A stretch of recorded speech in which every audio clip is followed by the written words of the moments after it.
Are you tired of spending all of your time and money in the kitchen, messing up a million pots and pans, just to be disappointed with a bland, flavorless plate of random food?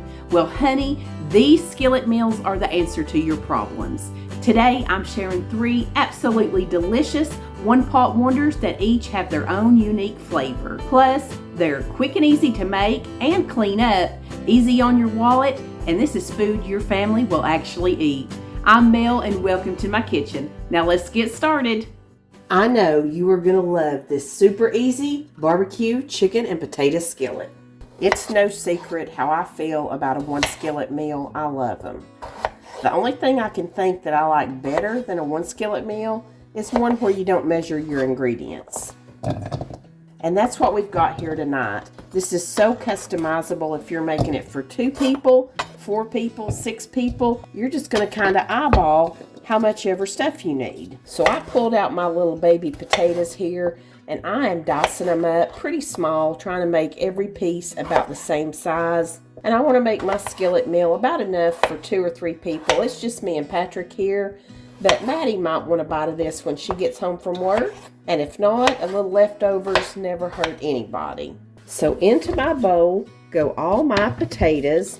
I'm going to drizzle on a good tablespoon of olive oil. Let's crack in some black pepper, some of my favorite Auntie Nonos. This is salt, onion powder, and garlic powder. And if you can't tell by my voice, I'm still just a little bit under the weather. I sound worse than I feel, friends. I really do. I get this bronchitis stuff usually every spring and fall. So I will help myself out with this skillet dish by getting these potatoes cooked in the air fryer. I've done this before. I've made a number of dishes like this, and it really is a time saver. I like to line mine with these little foil sheets. And I get these at the Dollar Tree. There's 30 of them in here, and they just fit my basket perfectly. I always put a little bit of nonstick spray on here too. Then I'm just dumping those potatoes out. I'm going to get them spread out evenly, and I'm going to air fry them at 400 degrees for about 18 minutes. With my air fryer, I have to cook them about halfway and then toss them and put them back in. My air fryer doesn't have a pause function.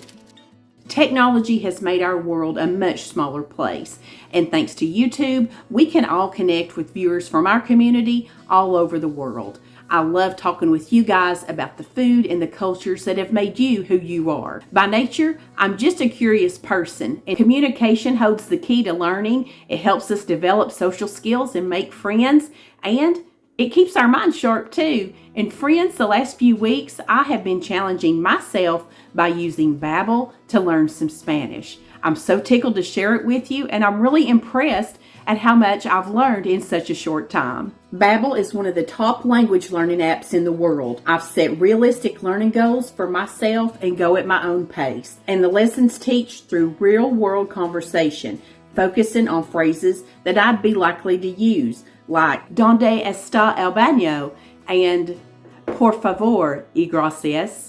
Babbel is scientifically proven to help you start speaking a new language in 3 weeks, and they offer a 20-day money-back guarantee. When you make a mistake, there's always a little teaching reminder that will reinforce the lesson, and I like to go back and correct the mistakes I make that will help me learn. The reviews are especially helpful to me. I was sick and didn't use the app for a couple days, and when I started back, I was so surprised at how much I've already retained. And it's no secret, friends, I got just a little bit of an accent, so Babbel's listen and repeat lessons are perfect for me. I found that if you push repeat a couple times, it'll slow the speaker down. Yo soy ¿Tú eres Alejandro? Tú eres Alejandro. I'm nowhere near perfect, but I'm making good progress. Babbel has a few different subscriptions to choose from, including a lifetime subscription. Click the link below to get 60% off your subscription. And let me know in the comments, what language are you interested in learning and why? Thank you so much, Babbel, for this wonderful opportunity and for sponsoring today's video. While my potatoes are in the air fryer, I'm going to take a couple of chicken breasts that are super thin, and I am going to just chunk these up into small bite-sized pieces. Now I'm going to drizzle a little bit of olive oil on my chicken, and I'm going to use, some of this Texas Roundup barbecue rub from Buc-ee's. This is delicious. This has been Patrick's new favorite. He's sprinkling this on popcorn. He's putting it on top of taquitos. Anything and everything that he can put this rub on, he's seasoning with it. And it's good, I'll have to say. It's got a real sweet and smoky kind of flavor to it. And if you look, the ingredients are the things we love. We've got brown sugar, paprika, onion and garlic, and orange, lemon, and as you can see, we're almost out of that. But I also use this Auntie Nono seafood seasoning. I use this on chicken a lot. Getting low on it too. But it has a lot of these same flavors. You've got paprika, brown sugar, lemon. So I also use this in the places that I would put barbecue seasonings. I also sprinkle this on my salads. As a matter of fact, we'll just use a little bit of it too. Now I am just going to cook up this chicken in a skillet over medium-high heat. Got just a tablespoon of oil in here.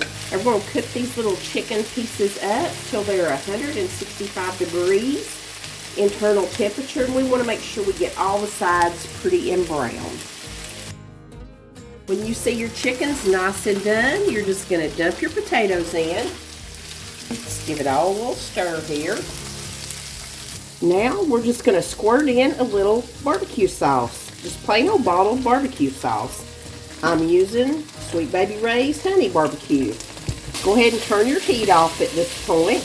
And again, we didn't measure this. We didn't measure how much chicken we're using. We didn't measure how much potatoes we used. We didn't measure our seasonings, our sauce, or anything. This is completely one of those recipes. You just decide how much you want, what looks good to you. And it's so versatile. You could totally change up any of these ingredients. You could use steak instead of chicken. You could use cauliflower instead of potatoes. Use that garlic parm sauce that I love. I use it in a lot of these skillet meals. And I don't want it just swimming in barbecue sauce. I just want a little bit of that flavor, but I am going to squirt just a little bit more. And if you don't have an air fryer where you could go ahead and get your potatoes cooked off a little bit quicker, you could definitely throw them in the oven. You could just fry them up in this skillet and then remove them and do your chicken. It's so customizable. Now I'm going to sprinkle some cheddar cheese over the top of this, maybe about half a cup or so. And I'm going to take a little bit of these real bacon pieces and sprinkle them in. I'd love to have fried up some big, thick sliced bacon, but I just didn't. Now we're going to put this under the broiler till it gets nice and gooey and brown.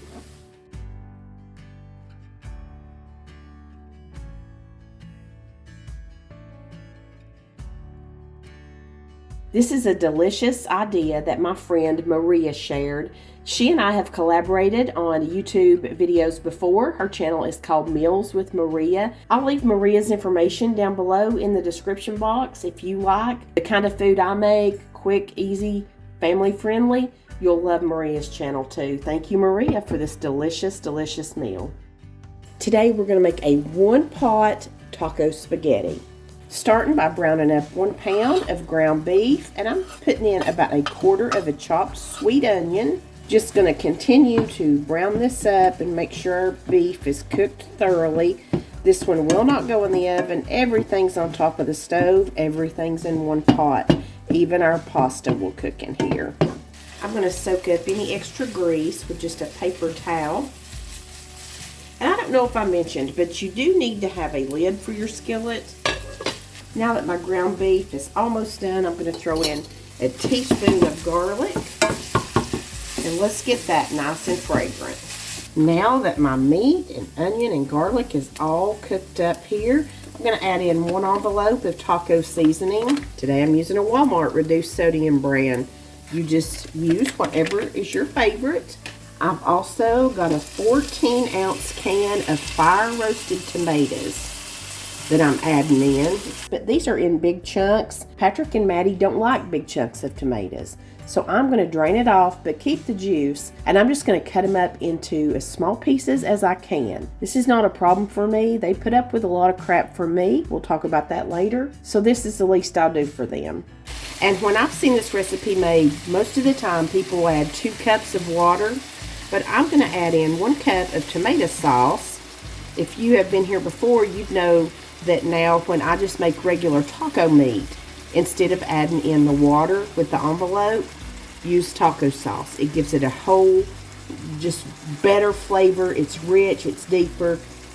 The texture, everything, it just makes it better.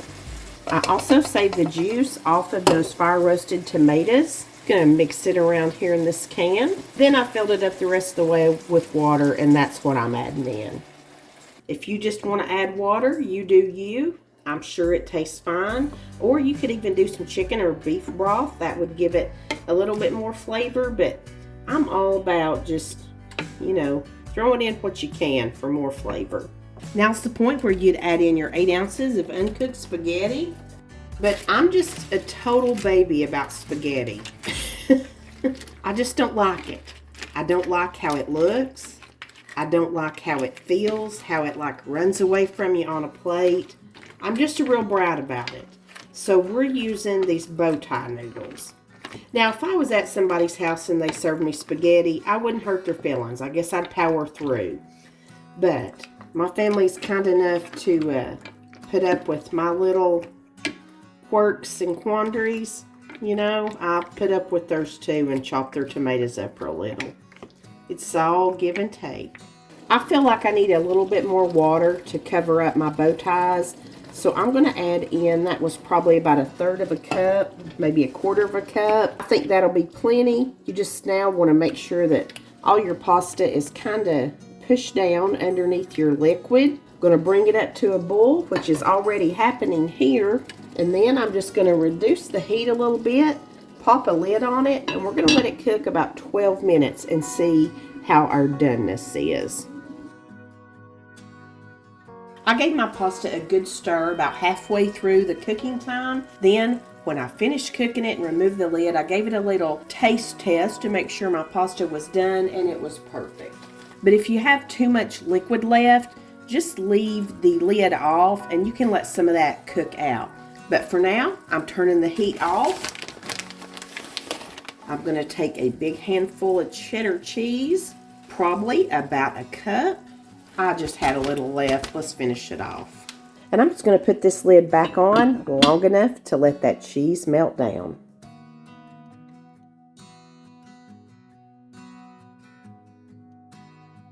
Dad's going to try it out for us today. I ain't got much of an appetite still. What I tasted was good though. It looks good. Hot. Stove hot. It's good. It's got like a... What is that? It's in the floor. Got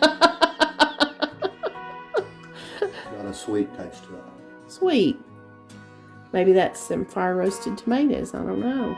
Something No, different. it's very good, man. All right. Very good. This was really good. I ate a big bowl full of it later, and it really hit the spot. Was just what I needed. And this is one of those meals that you can always have the items in your pantry to make and keep this on hand for any busy night. It's great.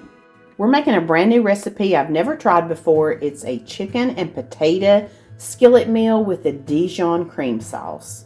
We're going to start by preheating the oven to 375 degrees.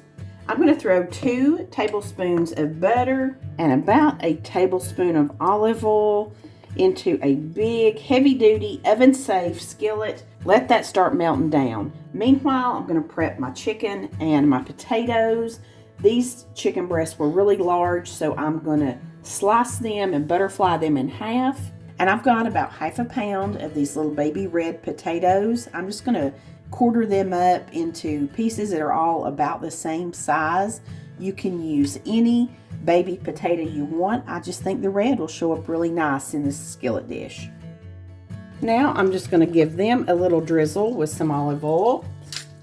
Season them up with some cracked black pepper, a little salt, and probably a teaspoon of Italian seasoning. Let's give it a good toss in here to get everything coated with oil and seasonings. Now I'm going to put them in our skillet here. Try to get them over to one side. Now I'm going to add in my chicken breast. And I think I'm just going to have room to do 3, which is fine. That's what I need. And that's actually what the recipe called for. For my chicken breast, I'm just going to put a little oil on the top of them. And we're going to season them with the same seasoning. We're going to give them black pepper, a little dash of salt, and some Italian seasoning. And I'm basically just going to leave this cooking right here like it is for about 3 or 4 minutes. Then we'll come back, flip it over, season the other side of the chicken, and cook it 3 or 4 minutes on that side. It does not have to be completely cooked. We're going to finish this off in the oven. We're just getting a nice start on everything. After they've cooked 3 or 4 minutes, just going to remove our chicken and our potatoes over to another plate. You want to cover it and keep it warm, but I just stick mine in the microwave and close the door to keep it warm. Now to make our sauce, we're going to use this same skillet. I've reduced my heat probably to medium now instead of medium-high. I'm melting in 1 tablespoon of butter. Going to add in about a teaspoon of garlic. Just going to let that cook for just about a minute until it's nice and fragrant. Now I'm going to add in 1 cup of chicken broth. I'm going to eyeball me about 2 tablespoons of Dijon mustard. And let's add in 1 cup of heavy whipping cream.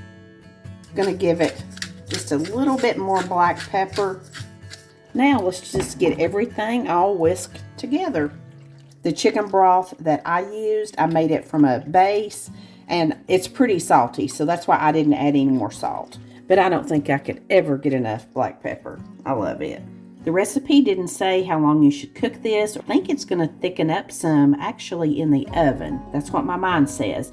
So I've let mine just come to a nice little kind of steady cook here in the middle. You can see it bubbling. And I'm just going to let it cook like this for maybe 2 or 3 minutes.